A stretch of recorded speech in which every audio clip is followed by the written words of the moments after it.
I have lived long enough to know that houses keep secrets. Mine does at least. Every creak in the floorboards, every draft through the windows, every stain on the wallpaper tells a story, and most of them belong to Gareth. My husband built this house with the stubborn pride of a man who believed nothing should ever be borrowed if it could be earned. Even after he was gone, I felt his hand everywhere steady, insistent, reminding me not to falter. The oak dining table still bears the burn mark from the time he set a hot pan down without thinking. It has outlasted 20 Christmas dinners, 1,000 arguments, and more apologies than I can count. Tonight, it carried something else, the single credit card Gareth left me before he died. I had kept it hidden for years, tucked inside an envelope behind old insurance papers, my own little shrine of security. He called it the last rope money, only to be touched when the roof leaked or the furnace gave out. Never for pleasure, never for vanity. For weeks now, the roof has wept with every storm, a slow drip that stains the ceiling over the hall. I finally decided it was time. My savings would not cover the repairs, but Gareth's card would. I placed it on the table gently, almost reverently, the way one sets down a photograph of someone loved. Dorian saw it as he came in from the porch. My son has always walked as if the world owed him space, dragging the air behind him like a spoiled cloak. He tossed his jacket over a chair, glanced at the table, and smirked. "New card, Mom." His tone was playful, but the flicker in his eyes betrayed the calculation. "Old one," I answered, folding my arms. "Older than you think." He shrugged as if it were of no consequence and opened the fridge in search of beer that wasn't there. He pretends disinterest well, but I know him. He has the same restless hunger in his eyes Gareth used to warn me about, the kind that doesn't care where the next meal comes from, so long as it comes. As he rummaged, I caught myself tracing the embossed numbers on the card with my fingertip. I could hear Gareth's voice, gravelly but firm. "Use it only when the house is in danger, Celine. Promise me that." I had promised, and I had kept it through every lonely year since the funeral. This card was not just plastic. It was Gareth's discipline carved into numbers and magnetic strips, the last untouched proof of the life we built. I slipped it back into its envelope, but the decision had already been made. Tomorrow I would call the roofer, settle the bill, and watch the leak disappear like a wound finally closed. The kitchen light buzzed overhead, throwing shadows that seemed to bend closer around me.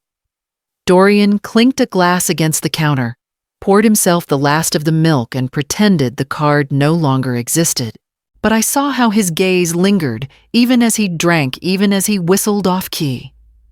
I told myself not to worry. He was 34, not 14. Surely he knew better by now. Surely he understood that some lines once crossed could never be uncrossed. The clock in the hallway struck 7. I gathered my purse, tied my scarf, and prepared for the walk to the market. The evening was cool, the kind Gareth once called honest weather. I looked back at the oak table, at the envelope resting in plain sight, and told myself it was safe in this house, under this roof, among blood that should know respect. I pulled the door closed behind me and stepped into the twilight, the card still lying on the table. The walk back from the market took me longer than it should have. My legs aren't what they used to be, and the bags always cut into my fingers. But it wasn't just the weight that slowed me. It was memory. The evening light on the streets, the smell of someone grilling on their porch, the hum of cicadas. All of it pulled me backward to years when Gareth still walked beside me. He was never a man for extravagance, but when he laughed, the whole block knew it. Gareth worked in the steel plant on the edge of town, 12-hour shifts that left his hands raw and blackened. Still, he came home with a kind of dignity I have rarely seen in anyone else. He'd scrub the soot from under his nails, sit down at this very table, and say the same thing every night. Respect is the only key that opens any door, Celine. Remember that. I used to tease him. Not hard work, I'd say. Not money. And he'd shake his head. Eyes serious.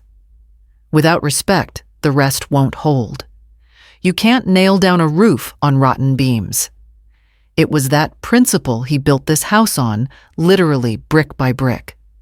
Weekends, he laid the foundation with his own hands, mixing cement in a wheelbarrow, while neighbors stopped to watch. Some helped, some only offered advice, but everyone knew Gareth was building more than walls.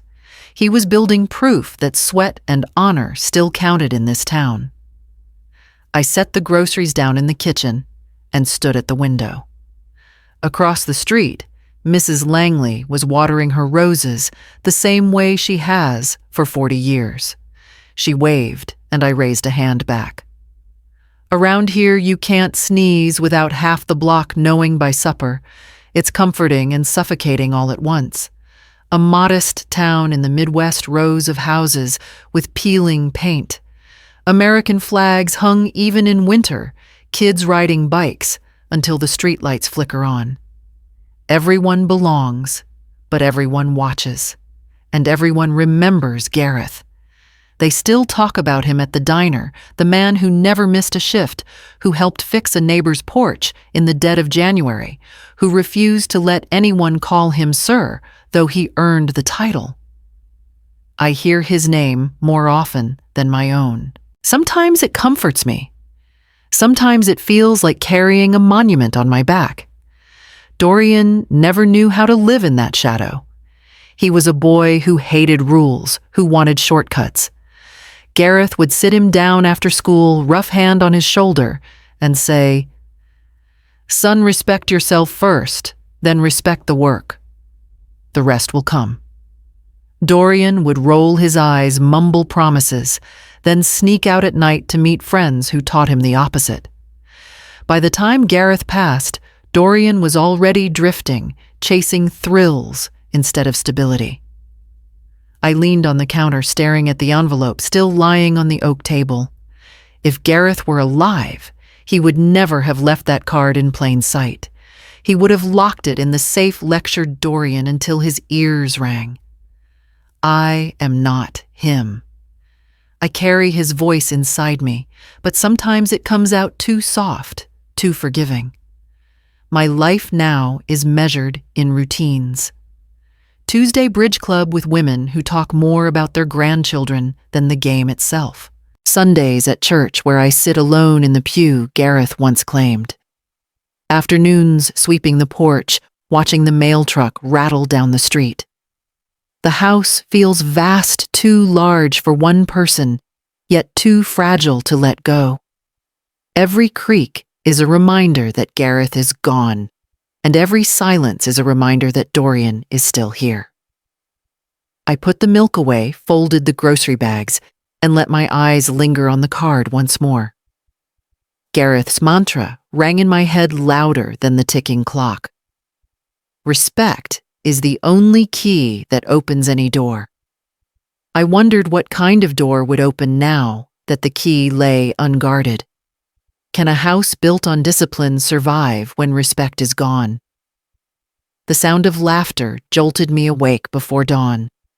It wasn't the warm kind that fills a kitchen. It was sharp, hollow, bouncing against the hallway walls. Dorian had come home again at an hour when only the bars and the lost still stir. I pulled my robe tight and stepped into the living room. He was sprawled across the couch, shoes kicked off tie, dangling from his pocket like a prop from someone else's life. Rough night, I asked, though. I already knew the answer. He grinned, eyes heavy but defiant. Best night in weeks. Place downtown had a 2-for-1 deal. Marlene sang karaoke. She killed it. Whole bar was clapping. Marlene. She'd been orbiting Dorian for months now, a woman with glossy nails and a hunger that reminded me of weeds in the garden, always reaching, never satisfied.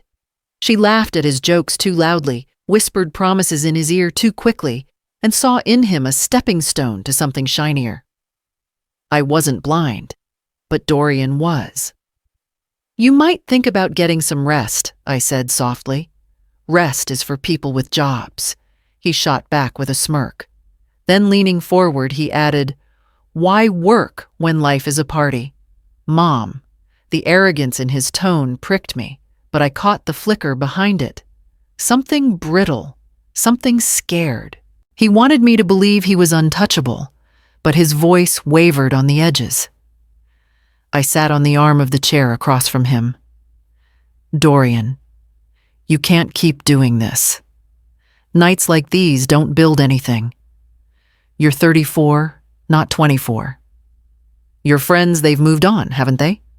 Families, houses, steady paychecks?" He stiffened, eyes narrowing. "So, what if they did? You think they're happy, chained to a desk, mowing their little lawns? At least I know how to live." They look at me with envy. I doubted that, though I didn't say it. The truth was, envy cut both ways. I'd seen him scroll through social media, lingering on photos of former classmates smiling beside new trucks, children in Little League uniforms, wives who looked proud. His thumb would freeze, then flick the screen with a sharp motion, as if banishing the image. Marlene drifted in from the kitchen, then wearing one of my old sweaters, as though it were hers. "Dorian, tell her about the idea we had," she said, curling against him on the couch. "What idea?" I asked. "A trip," Dorian announced, puffing up. "Florida, maybe even the Keys. Couple weeks of sun and freedom? Life's too short not to travel, right?" Marlene clapped her hands. "It'll be unforgettable." I folded my arms. "With what money?" His grin faltered for the briefest second, then returned like a mask. "Don't worry, Mom. I'll figure it out. Something always comes through."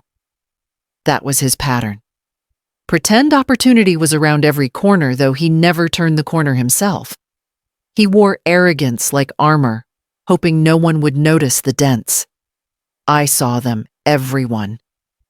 I stood smoothing the fabric of my robe. Dorian parties end.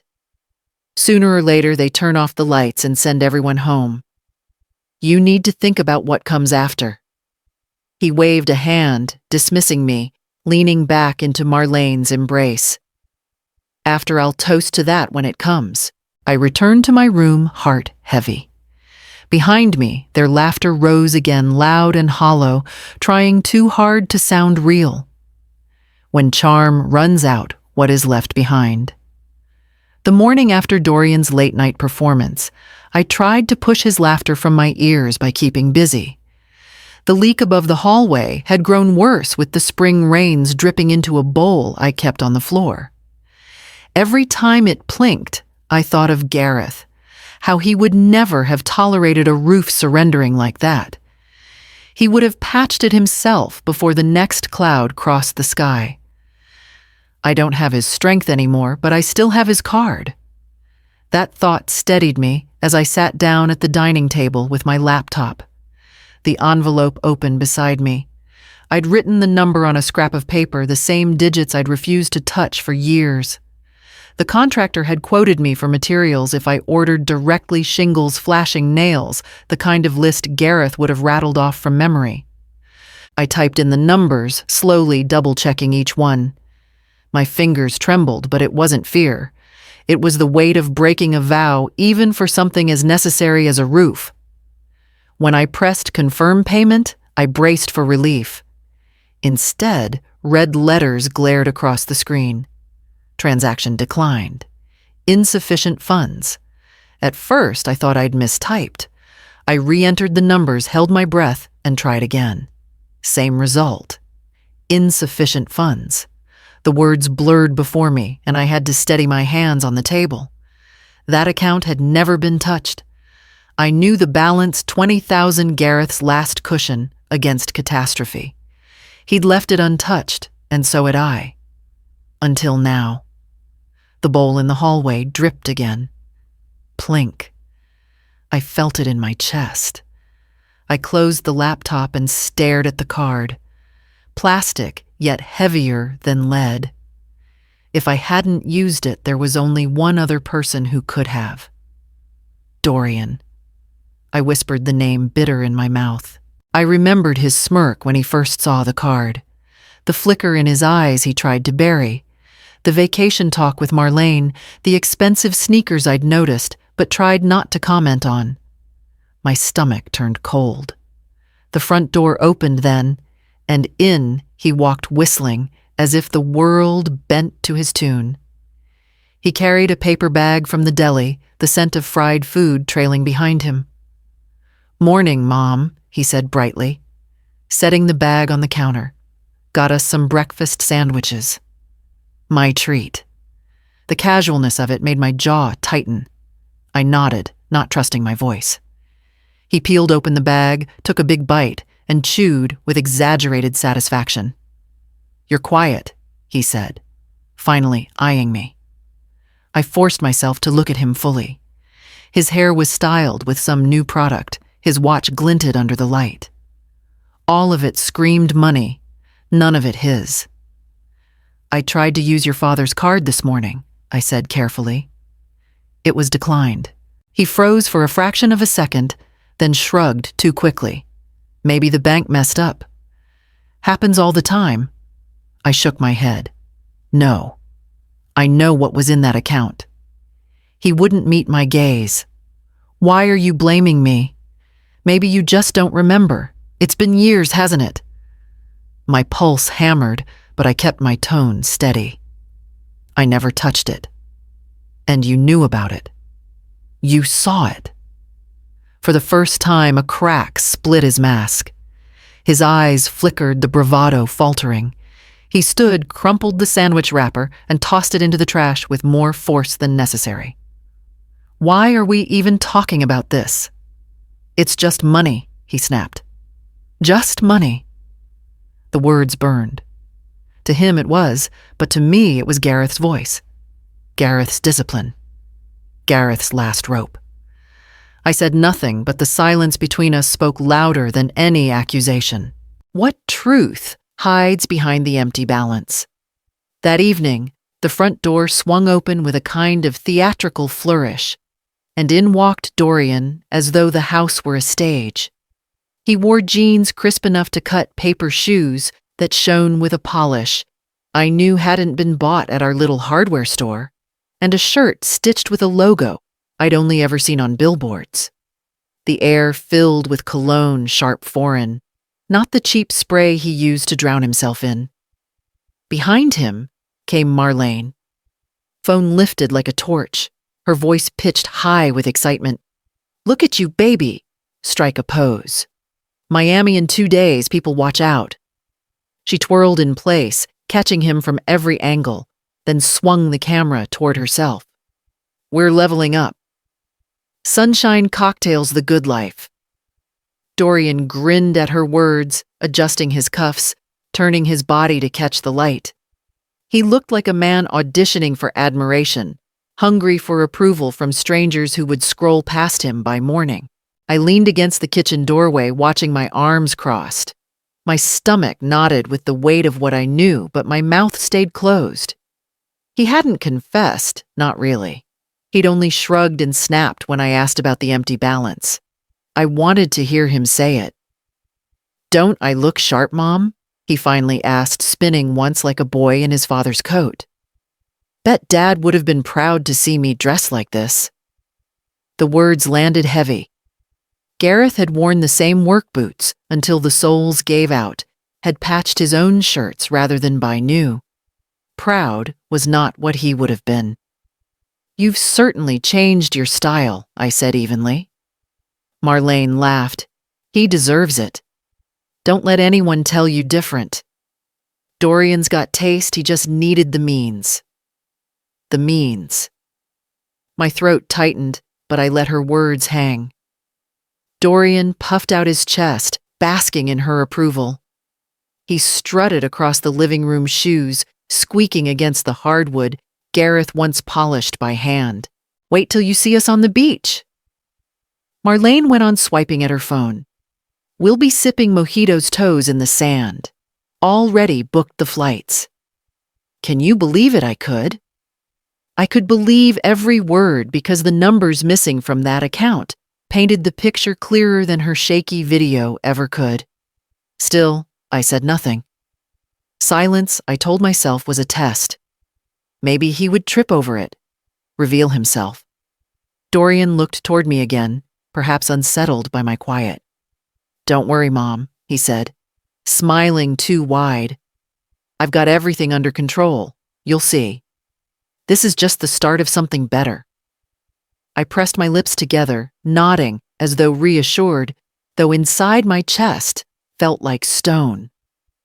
Marlene squealed suddenly, pointing her camera at me. Say hi to the internet, Mrs. A. Tell everyone we're off to Miami. I turned my face away, retreating into the kitchen. Her laughter followed me, bubbling careless, like a faucet left running. From the window, I watched the street outside the familiar houses lined up in their quiet dignity. No flashy clothes, no vacations announced to strangers, just steady lives built one paycheck at a time. Lives like Gareth's lives, I had once believed my son would inherit. In the living room, I heard Dorian's voice rise again, performing for her lens, parading through the house as though it belonged to someone else. I held my silence close, unsure if it was strength or surrender. Is silence power or the beginning of defeat? I waited until Marlene left her perfume still clinging to the curtains like smoke. Dorian stood at the mirror in the hallway, tilting his chin this way and that, admiring his reflection, as if the man staring back were someone worth envying. Dorian, I said, steadying my voice. He turned, flashing that grin of his, the one he wore whenever he wanted to get ahead of the conversation. What's up, Mom? Don't tell me you're still brooding about breakfast this morning. I want to know, I said slowly, how you paid for all of this. I gestured at the shirt, the shoes, the cologne that filled the air with its sharp sweetness, the clothes, the trip, everything. His grin faltered for a heartbeat before returning weaker now. Come on. You think I don't have ways I've been networking, Mom? Opportunities. A guy like me gets noticed. Don't lie to me. My voice cut through the room sharper than I intended. The card. Gareth's card. My card. Did you use it? The silence that followed was louder than shouting. He looked away, then back at me as if deciding whether to bluff or fold. Finally, he shrugged, tossing his hands up like it was nothing. Yeah, he said. I borrowed it. What's the big deal? You weren't using it. Money just sitting there gathering dust. Might as well put it to work. Something inside me cracked, but instead of tears or fury, laughter burst out. It came from somewhere deep, jagged, and uncontrollable, the kind that made my chest hurt. I laughed until my throat ached, until Dorian's smirk twisted into confusion. What's so funny? He demanded. Why are you laughing like that? I pressed a hand to my mouth, but the sound kept spilling out, half hysteria, half despair. Do you even hear yourself borrowed? You didn't borrow, Dorian. You stole. From your father. From me. From the roof over your head. He stiffened, crossing his arms. It's just money, Mom. You're acting like I burned the house down. That money was the last rope your father left us, I said, voice trembling beneath the weight of my own words. It was meant for emergencies, for survival. He trusted me to guard it, and I trusted you to respect it. And you. My voice broke. You turned it into a vacation. He shifted uneasily, but pride wouldn't let him bend. I'll pay it back, he muttered. I'll find a way. I laughed again, bitter, this time sharp as glass. With what? Another bar tab. Another excuse you've never paid anything back in your life. The mask slipped, then just for an instant. His eyes darted, his jaw clenched, and beneath the bravado, I saw the boy. He once was the boy who used to beg for candy at the store and promise chores he never did. Only now the stakes weren't quarters from my purse, but thousands from a dead man's account. I deserve some happiness, he said. Finally, voice low, defensive. Dad never let me breathe. He was always on me, pushing, judging. Maybe I just wanted to feel free for once. The words struck like a slap, and for a moment, all I could do was stare at him. Then slowly, the laughter died in my throat, leaving only silence, heavy and suffocating. You think this is freedom, I whispered, living on someone else's sweat. Your father built this house brick by brick, and you tear it down, one lie at a time. If this is your idea of freedom, then God help you, Dorian. He opened his mouth to argue, but before he could, the front door rattled. A voice thundered from outside, heavy with rage, the kind that made the walls shake. Who stole my $20,000? When laughter masks pain, what storm follows? The door slammed open so hard the frame rattled, and in stepped Alaric Gareth's older brother, 72 years old, and still built like the steel beams he once bent for a living. His hair was silver now, but his voice was thunder, shaking the air before he even finished crossing the threshold. Who stole my $20,000? He bellowed, fists clenched, eyes blazing. Dorian froze beside the couch, all his swagger draining at once. His shoulders hunched, his mouth opened and closed, like a fish gasping on land. For the first time in years, he looked small, smaller than I'd ever seen him. Alaric. I began, but my voice was swallowed by his fury. Don't Alaric me, Celine. That account had my name on it, too. Gareth asked me to co-sign, to make sure you were never left stranded. And now it's gone. Every cent. Tell me how. The room felt suddenly smaller, the air too thick to breathe. Dorian tried to speak, but the words tangled in his throat. I looked at him, then at Alaric, and in that moment, I understood the cruelty of bloodlines, one brother gone, the other standing in his place, voice so like Gareth's, it cut me in two. It was me, I said, though I knew the truth wasn't mine to carry. My voice cracked under the weight of it. Not me spending, but me leaving the card out. I didn't lock it away. Alaric's gaze sharpened. So it was him. His finger shot toward Dorian like a hammer striking steel. Your son. Gareth's son. Dorian's knees nearly buckled. He tried for a smile, weak and pleading. Uncle, it's not look, I was going to pay it back. I just... Pay it back, Alaric roared. You don't have the spine to hold a job, and you think you'll pay back $20,000. You stole from your own blood, from your dead father's hand, from me. The sound echoed through the house, through my chest. I wanted to step between them to shield Dorian the way I had so many times before. But something inside me wouldn't move. Maybe it was Gareth's voice. Maybe it was exhaustion. I stayed rooted, my hands gripping the edge of the table until my knuckles whitened. Dorian stammered. I thought it was Mom's card. I didn't. Don't lie to me. Alaric's shout shook the windows. You knew exactly what you were doing. You saw easy money and thought no one would notice. You thought respect didn't matter. Those last words cut sharper than any blade because they weren't Alaric's. They were Gareth's, spoken years ago at this very table, now reborn in his brother's mouth. Dorian's face paled. The defiance drained from him, leaving only fear.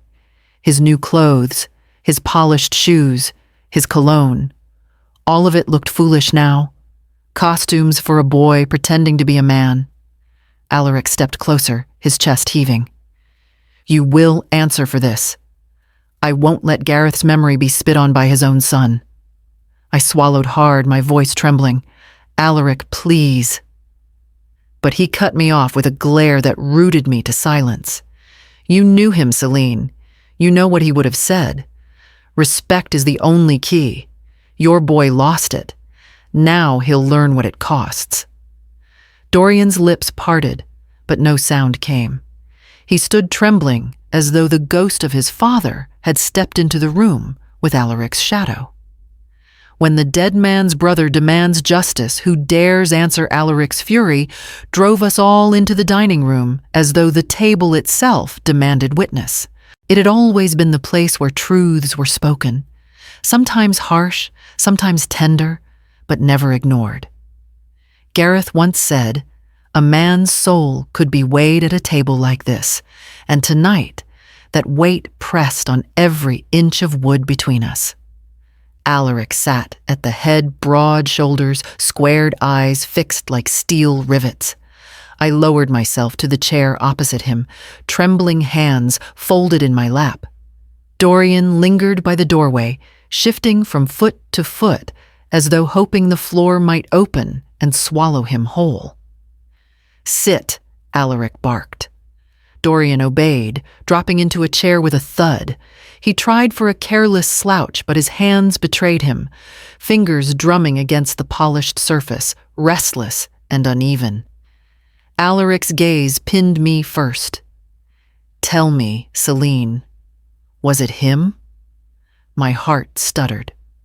I looked at my son, the boy I'd rocked to sleep, the man who now wore his father's name like a borrowed coat. His eyes pleaded silently, begging me to protect him as I had so many times before. But the empty balance, the insult to Gareth's legacy, the echo of Alaric's thunder, all of it bore down. Yes, I whispered. The word nearly broke me, but once spoken, it filled the room. It was him. Dorian snapped upright. Mom, his voice cracked. You can't just look. I thought it was your card. I didn't know it was Uncle's too. I didn't mean Alaric slammed his fist on the table. Enough. Don't insult us further with lies. You knew it wasn't yours. You saw money left in trust and you took it. That's theft, plain and simple. Dorian's mouth twisted. It's not theft if it's family. We share, don't we? Isn't that what family's for? The words cut deeper than he knew. I closed my eyes briefly, hearing Gareth's voice from long ago. Respect is the only key that opens any door. My son had locked himself out with his own arrogance. Alaric leaned forward, his shadow stretching across the table. Family is built on respect, not greed. Your father gave everything for this house for you, and this is how you honor him. By emptying the account he left behind. Dorian faltered shoulders, slumping. I just wanted a break. Something good for once. Everyone else gets to live. Why not me? I wanted to reach for him to soften the edges of Alaric's words, but I stayed still. My silence was my choice. My loyalty could not be blind anymore. Alaric's voice dropped low and final. You're not a carefree son anymore, Dorian. You're a thief, and thieves pay their debts. The word thief hung heavy, echoing in my chest. I saw Dorian flinch as though struck. His bravado crumbled, leaving only a pale shell where his pride had stood. The clock ticked once loud in the silence that followed. My gaze drifted to the scarred surface of the oak, remembering Gareth's hand, smoothing it after every meal, as though keeping the wood honest. Tonight, the table had judged again.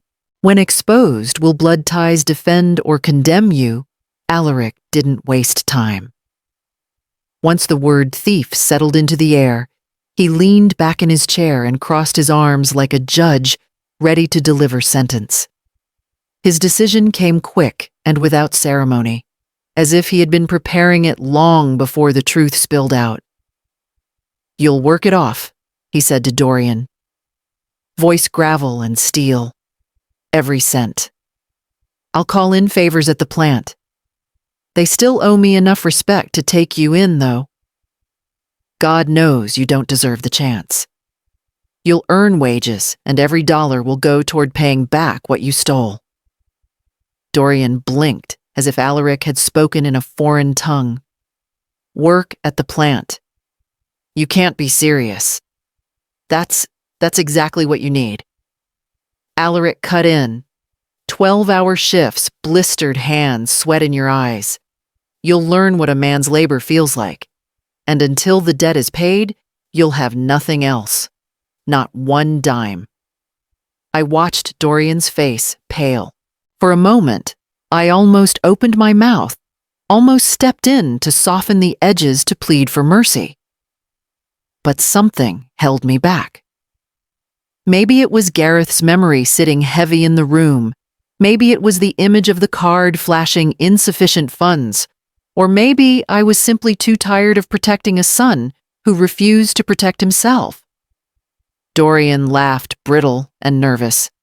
"Come on, Uncle, that's old man work. I'd never fit in there. Those guys would eat me alive." "They'll do more than that if you slack off," Alaric said. "But maybe that's the only way you'll learn." His words struck like a hammer. I folded my hands tighter in my lap, nails biting into my palms. My silence was my answer, and Dorian knew it.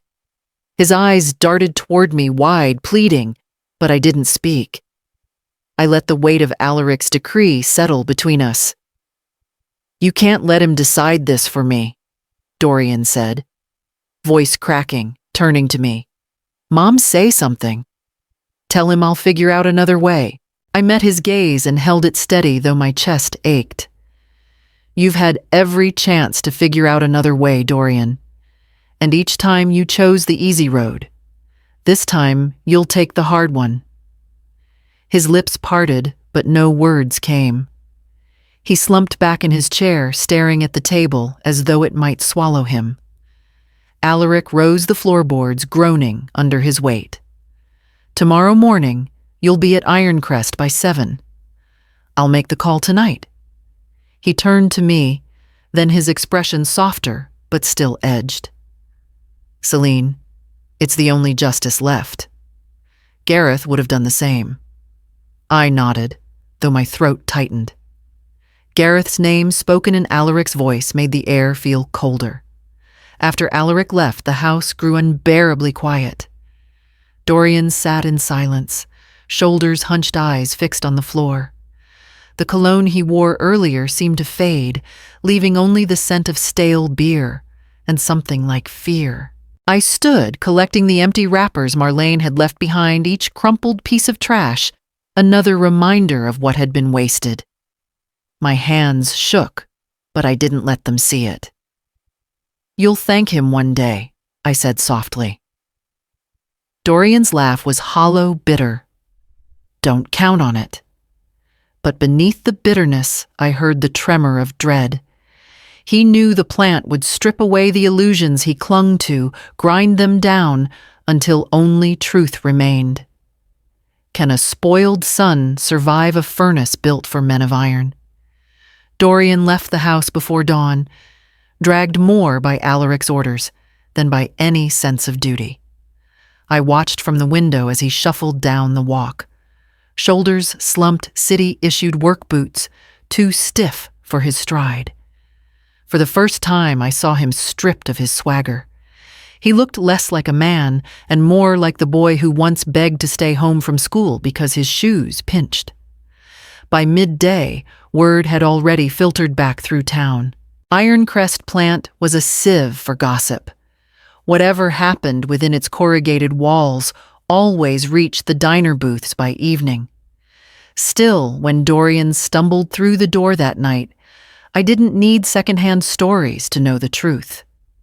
His shirt clung to him, soaked through his hands, swollen and pink, and his face streaked with grime.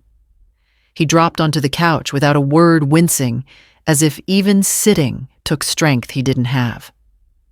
Later, I learned what those hours had held. The plant floor was chaos machines, roaring sparks, flying heat, rising in waves that seared the skin.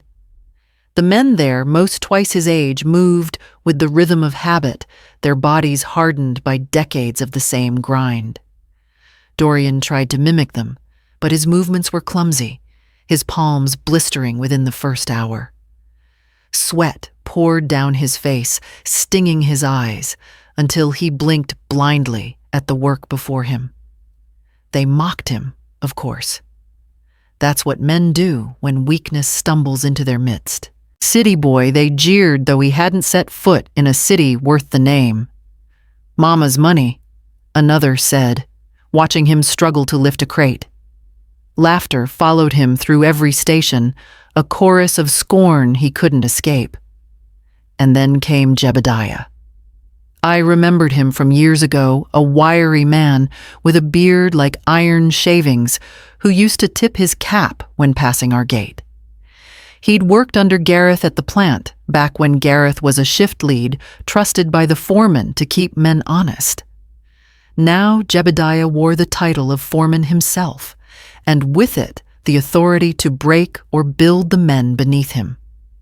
He circled Dorian that first day, watching him fumble, his eyes narrowing with recognition. Finally, he stopped in front of him, arms crossed, voice sharp enough to cut through the machinery's roar. "You're Gareth's boy." Dorian froze, lifting his head slowly.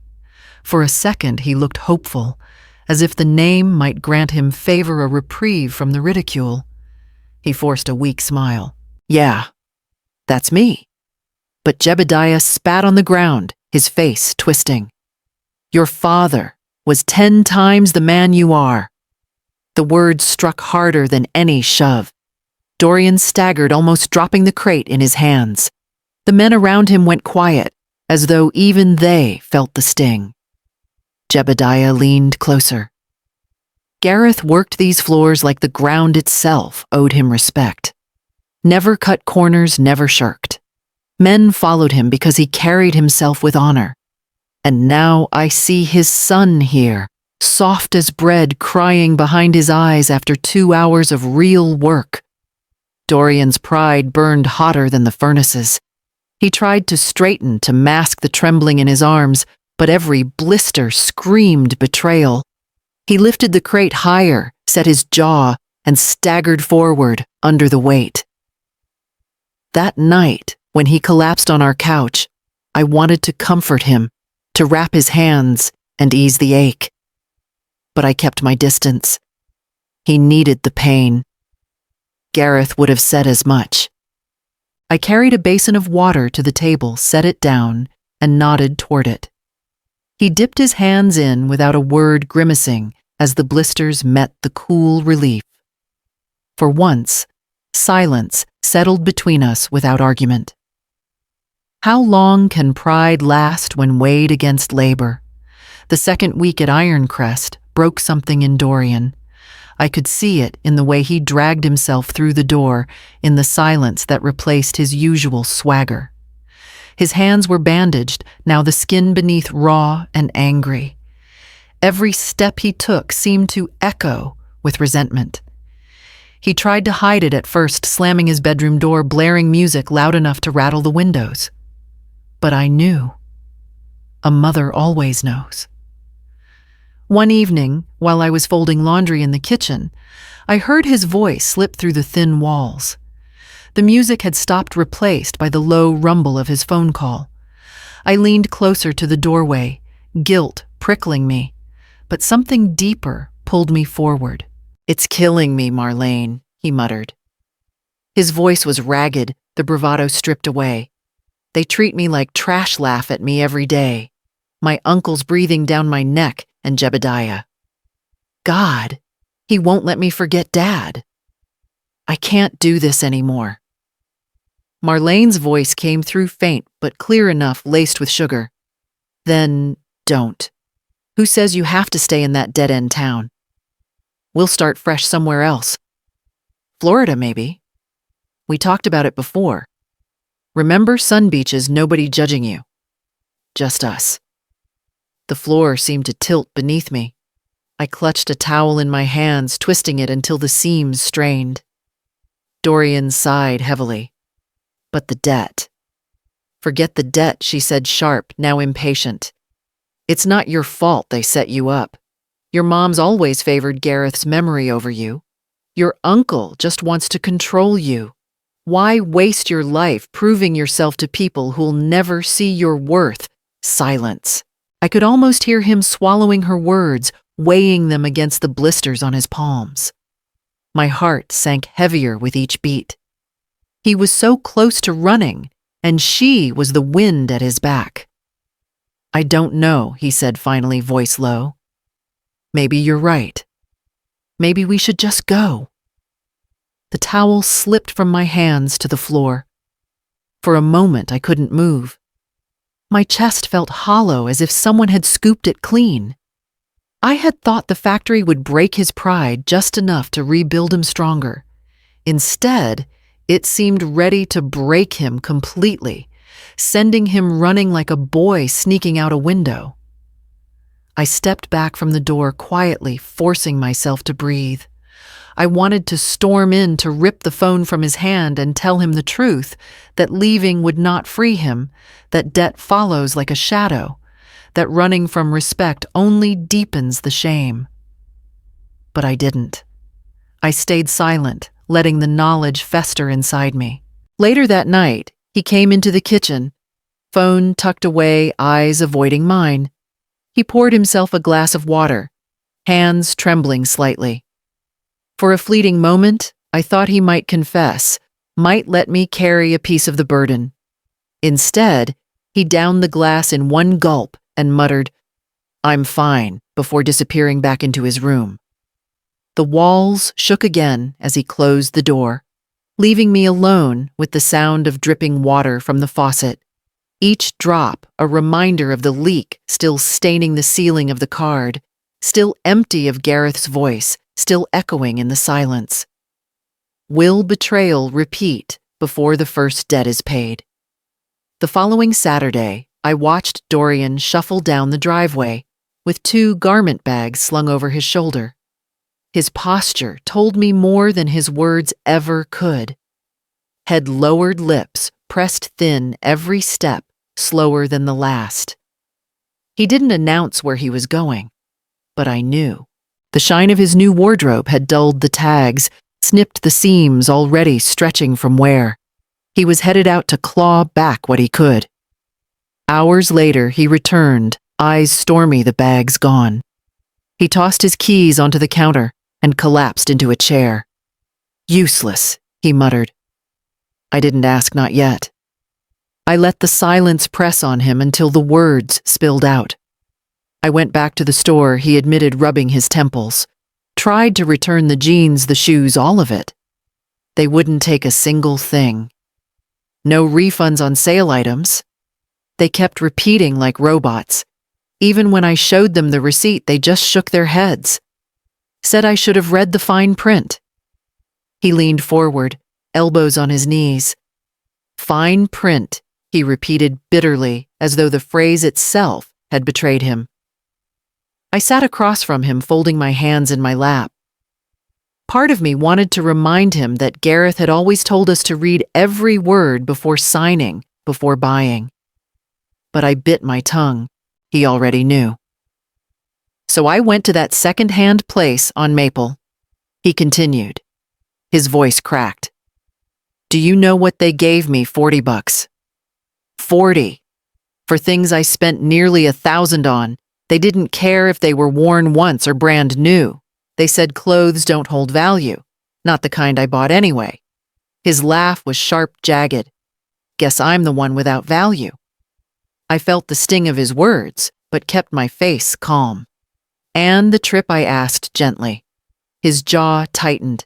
"Canceled. Or tried to. The agency said no refunds once the tickets are issued.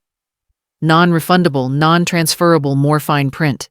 He slapped the table with his palm. "So that's it. The money's gone. Clothes, trip, all of it. Dust." I closed my eyes briefly, letting the ache settle. I had known this was coming, known indulgence never holds, but hearing him say it out loud tore something deeper. Maybe I said quietly, "It's a lesson you couldn't buy in any store." He scoffed, but the fight in his tone was weaker than before. "Some lesson. All I've got to show for it is blisters on my hands and $40 in my pocket." The room went still. Outside, children's laughter echoed from the street bicycles clattering on the pavement. Life went on steady and ordinary, while inside my house, my son sat hollowed out by his own choices. I thought of Gareth, then, of the envelope he had pressed into my hands before the hospital swallowed him for the last time. Only for emergencies, Selene. Only when there is no other way. My chest tightened. He must have known this day would come, not the exact details perhaps, but the truth of it, that our son might someday confuse indulgence for survival and mistake waste for freedom. I stood and poured Dorian a glass of water, setting it before him. He looked at it for a long moment, then drank. His eyes were rimmed with exhaustion, his voice smaller than it had been in years. "What now?" he asked. The question hung in the air heavier than any I had ever heard from him. I had no easy answer. I only knew the debt remained carved into the silence like an iron brand. When indulgence turns to ash what remains to sell, I did not lecture him. I wanted to, God knows I did. I wanted to lay every word of Gareth's wisdom on the table and force Dorian to chew them until he finally tasted truth. But when I looked at my son, shoulders bent, face hollowed out, I saw a man already fed his fill of consequences. Words would have been wasted, so I kept my silence. The next morning, I took the long walk to the cemetery.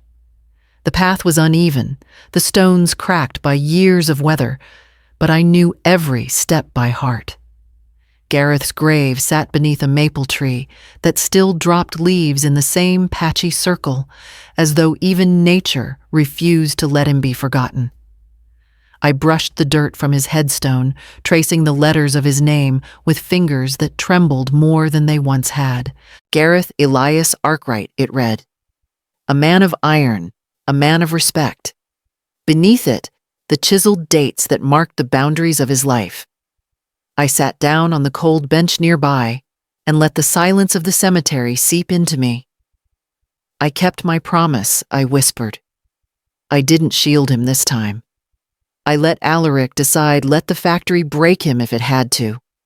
I didn't stand in the way, Gareth. He's learning discipline the hard way, the way you always said he would have to. The words carried on the wind into the bare branches overhead.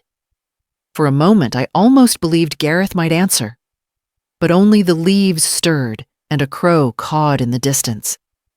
I sighed, pressing my hand to my chest. It's hard, you know. Harder than I thought. Loving him while holding my tongue. Watching him stumble without reaching out to steady him. I feel old, Gareth. Older than my years. The house is too quiet when he doesn't speak and too heavy when he does. And I get tired of waiting for respect that never comes. The truth ached as I said it. Loneliness wasn't new. It had crept in the day Gareth left and never loosened its grip. I filled the hours with bridge clubs, with errands, with routines, but none of it softened the edges of the nights. Nights when the house groaned like it missed him as much as I did. And love, once simple, had turned complicated. The love I had for Gareth was steady, sharpened by time, unyielding even in his absence. But the love I carried for Dorian was tangled, part tenderness, part disappointment, part fear.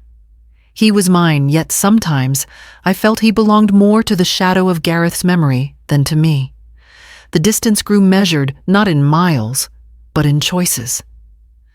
I closed my eyes, breathing the chill air. I wish you were here to tell me I'm doing the right thing. To tell me silence is enough. The wind picked up, then rustling the branches overhead.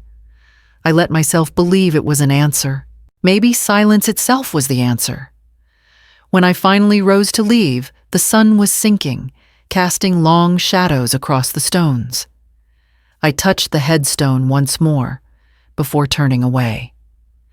Back at the house, Dorian sat at the table, his hands still raw, his eyes downcast. He didn't look at me, and I didn't speak.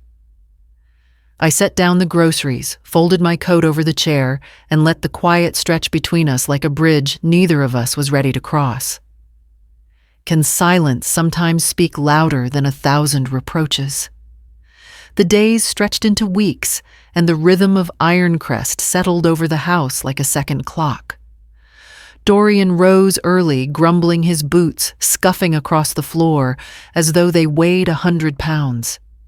At first, he came home bone-tired, but subdued, too exhausted, to argue too sore to preen. I thought maybe the work was shaping him, chiseling away the arrogance that had clung to him for so long. But pride has a way of slipping back through the cracks.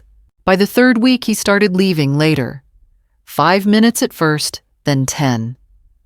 One morning, I heard him mutter, "They won't miss me if I'm late," as he lingered over his coffee, scrolling on his phone.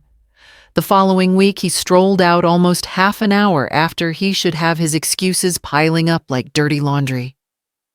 When he returned at night, I saw the changes. He no longer hid the bitterness behind his eyes. The blisters had toughened into calluses, but the wear on his spirit showed in every slouched step. Instead of gratitude for a second chance, there was resentment. Resentment for the hours, the sweat, the laughter of men who worked harder than he did and earned the right to mock him. One evening, I found him slumped at the table, his head in his hands. "Jebediah pulled me aside today," he muttered without looking at me. I set down the dish towel and waited.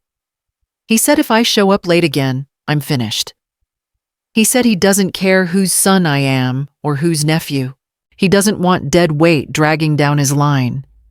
His voice shook with anger, but beneath it, I heard fear. I thought of Jebediah, the way he had spit Gareth's name like a curse and a blessing all at once. He had admired my husband, revered him even, and now he saw Gareth's son as a mockery of that legacy. "What did you tell him?" I asked quietly. Dorian lifted his head, eyes red. "I told him I'd do better. But Mom, I can't. I hate it there. I hate the smell, the noise, the way they look at me. I'm not like them. I'm not like Dad. I don't belong in a furnace." I pressed my lips together. The words he didn't say hung heavy. I don't belong anywhere that asks for respect. Later that week, Alaric came by, his boots stomping against the porch like thunder. He didn't wait to be invited in. His eyes blazed the way they had the night he stormed through the door, and I braced myself. "He's been late," Alaric growled before I could even ask. Jebediah called me. Said he's dragging his feet, whining like a child. Do you know what that does? It shames Gareth's name. It shames me for vouching for him. It spits on every man breaking his back at that plant. I folded my arms, trying to keep my own voice steady. "I know," I said. Dorian, who had been hiding in the hallway, stepped forward then. "I'm trying," he snapped. "You think it's easy? You think you'd last a day in there at my age?" Alaric's laugh was cold. "At your age, I was already 10 years deep in that plant. At your age, Gareth was leading men twice his size. And you," he jabbed a finger toward Dorian's chest. "You're late, you're lazy, and you're running out of chances." The house went still, the air so heavy I could hardly breathe. Dorian's fists clenched his face, red with fury, but he didn't speak. For once his silence betrayed him more than his words ever had. Alaric turned to me, then his voice rough but quieter. If he doesn't change now, Celine, there's no saving him. What happens when last chances burn away? The morning it happened. I knew before the phone rang. There was something in the air too still, too heavy, as if the house itself was holding its breath. Dorian hadn't left for work on time. He'd lingered in the kitchen, tapping his spoon against the edge of his cereal bowl until the milk turned warm. When he finally shuffled out the door, it wasn't with purpose, but with dread. By noon, the call came. A clipped voice from the Ironcrest office informed me that my son's employment had been terminated. Repeated lateness, lack of effort, the woman said, each word delivered like a hammer strike. Effective immediately. I thanked her, though the words nearly stuck in my throat, and hung up. The silence that followed pressed against me until I felt myself collapse into the nearest chair. I didn't cry. I just sat there, numb, the weight of inevitability pressing down. It wasn't long before Alaric arrived. His knock was no knock at all, but a battering ram. He stormed in without waiting for me to open fully, his face red, his chest heaving. He's no son of Gareth's. Alaric spat, pacing the room, his fists curled at his sides, his voice loud enough to rattle the glass in the cabinets. Do you hear me? Selene. No son of my brother would disgrace his name like this. Fired like a boy who never learned the meaning of a day's work. A thief, a coward, and now a layabout. Shame on him, and shame on us for letting it get this far. The words struck hard, but I stood straighter, pressing my palms to the edge of the counter to steady myself. Alaric, I said, voice firm, though my insides trembled enough. You've made your judgment, and the factory has made theirs. You don't need to repeat it here. He turned on me, eyes blazing.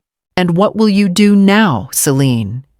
Keep him under your roof while he wastes away sucking the marrow from your bones? Is that what Gareth would have wanted? The mention of Gareth's name felt like a knife, but I forced myself not to flinch. What Gareth would have wanted, I said slowly, is for his son to face the truth. And he will. Just then the door opened and Dorian stepped inside. He carried no lunchbox, no tools, just his empty hands. His face was pale, his eyes wide, and for the first time in years he looked almost childlike. Mom, he said, his voice breaking. Uncle, please. Just one more chance. I'll get another job. I'll show up on time, I swear. I can change. Alaric barked a bitter laugh. Change? You had chance after chance, boy. The plant was mercy itself, and you spat on it. There's no changing a man who refuses to respect himself. Dorian dropped to his knees right there in the doorway, tears streaking his dirty face. Please, he begged, don't give up on me. I'll do better. Just don't throw me away. My heart clenched, every mother's instinct screaming at me to reach for him, to pull him into my arms and shield him from the storm. But another voice rose louder, Gareth's voice steady and unyielding, reminding me that love without respect is only indulgence dressed in softer clothes. I swallowed hard, forcing my hands to remain at my sides. Dorian, I said quietly, you've begged before. You've promised before. And every time you've broken those promises, I can't shield you anymore. His eyes searched mine, desperate, as if he could will me to bend. But I didn't. I couldn't. Alaric's voice cut through the silence. You're out of chances. Out of excuses. Pack your things, boy. If you won't respect yourself or your father's name, you won't live under his roof. Dorian sobbed, rocking slightly, his hands pressed together, as if in prayer. Mom, please. I forced myself to look at him to see not only the boy he once was, but the man he had chosen to become. My throat burned, but I didn't move. The house was silent, save for his sobs. Outside, the wind rattled the bare branches, a sound like bones clashing. At last, Dorian pushed himself to his feet and staggered down the hall. A door slammed. Drawers opened closed. A bag was stuffed with careless haste. Minutes later, he passed us again, duffel slung over his shoulder, eyes swollen and raw. He didn't speak, neither did I. The door closed behind him, the sound final as a gavel. When the door closes, does a mother still turn the key? The house felt cavernous after the door closed behind Dorian. For days, the silence clung to the walls like damp air, filling every room he once occupied with an emptiness I couldn't sweep away. I told myself I had done the right thing. I had stood firm. I had let him face the consequence of his own choices. Still, every time I passed his empty chair at the table, I felt the tug of absence sharp and insistent. I busied myself with small rituals, cleaning the kitchen twice in a day, folding and refolding the same stack of towels, sweeping the porch even when no leaves had fallen. None of it quieted the ache. One evening, I opened the old drawer, where I kept pieces of Gareth, fragments of him I couldn't let go. There was the pocket knife he carried, dull now, but still strong in my palm. A receipt from the hardware store, yellowed with time, his handwriting scrawled across the back. And the card, stiff in its envelope, a useless relic after Dorian drained it. Beside it lay Gareth's last house key. I turned it over in my hand, its teeth worn smooth from decades of use. It had opened our doors through storms and summers, through celebrations and fights. It had locked us safe at night and welcomed us home by day. I pressed it to my lips before setting it back in the drawer, resting it gently beside the dead card. Not for intrusion, I whispered, but for love that knocks with respect. The words lingered in the air, half prayer, half vow. I closed the drawer, sealing the memory inside. As twilight bled into night, I sat in the living room with only the lamp for company. The hum of the refrigerator filled the silence. I was halfway through knitting another scarf I didn't need when I heard it 3 knocks on the front door. Firm, but not demanding. Hesitant, almost. My needles slipped from my hands. My chest tightened. My breath caught. For a moment I didn't move. I simply stared at the door, at the shape of the knob, gleaming faintly in the lamplight. My heart knew before my head dared to believe. I rose slowly, each step, toward the door echoing louder than it should have. My hand hovered over the knob, trembling. I thought of Gareth, of Alaric, of all the warnings and judgments. I thought of Dorian's slouched and bitter leaving with nothing but a duffel bag. I braced myself for that same boy ready to beg once more, ready to spin promises into excuses. But when I opened the door, what I saw stopped me. Dorian stood there, shoulders sloped, but not with arrogance. His clothes were plain worn at the edges, his shoes scuffed. No cologne clung to him, only the faint smell of iron and sweat. He held an envelope in one hand, crumpled but sealed. His eyes met mine, not defiant, not charming, but steady, uncertain. "Mom," he said quietly. His voice was rough, almost hoarse. I got some work. Just small jobs. Paid in cash. It's not much, but it's a start." He extended the envelope toward me with both hands, as if it were heavier than it looked. I didn't move to take it right away. My eyes burned and my hand still trembled on the doorframe. "I know I can't undo it," he went on, words stumbling but earnest. "I know I don't deserve forgiveness yet, but I want to pay it back. Bit by bit. If you'll let me." The world seemed to hold still. The cicadas outside fell silent. The lamp hummed louder, and all I could hear was Gareth's voice echoing from the past. "Respect is the only key that opens any door. I looked down at the envelope, then back at my son. Not the boy who had stolen, not the man who had boasted, but someone else. Someone standing on the threshold between ruin and redemption. My hand trembled harder as I reached for the knob, still unsure if opening the door meant letting him in or letting myself hope again. Outline, story. Outline. My son. Maxed out the credit card I left on the table.